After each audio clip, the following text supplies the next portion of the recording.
We continue with accounting is chapter 2, double entry. We talk about double entry. Double entry is a principle, and the double entry principle states that for every debit entry, there's going to be a corresponding credit entry. So double entry means there are two faces of accounts, the debit side and the credit side.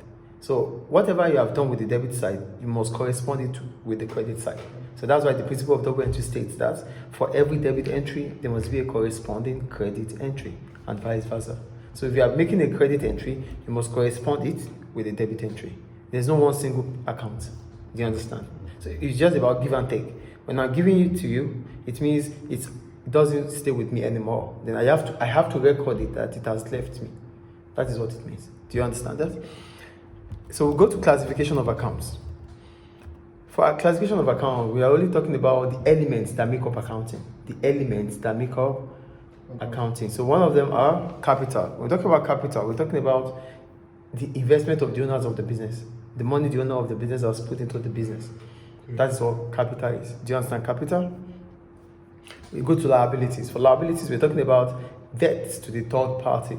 Debts to the third party. So these are money owned. The money the business is owing to the third party. That is liabilities. Do you get liabilities? Amount of due the business. And Don't worry about that. Just listen to whatever I say. So it is called debt to the third party. The amount the business is owing other businesses. That is. How is it third party? Third party, they don't belong to you. You're not part of your business. Yes. They are someone unknown, someone that does not belong to your business. Second party. Third. Third. It's a third party, not second party. Do you understand? Okay. So we call them third party because they are not part of the organization. Oh, third party. Is it clear? Is it clear, please? So for liabilities, it's split into two. We have current liabilities and non-current liabilities.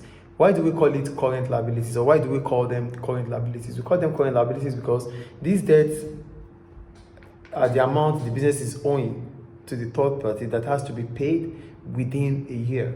That is current liability. The amount owing and has to be paid within a year. Examples of current liabilities are the trade creditors, your credit suppliers. You have to pay them back. You have to pay them within a year.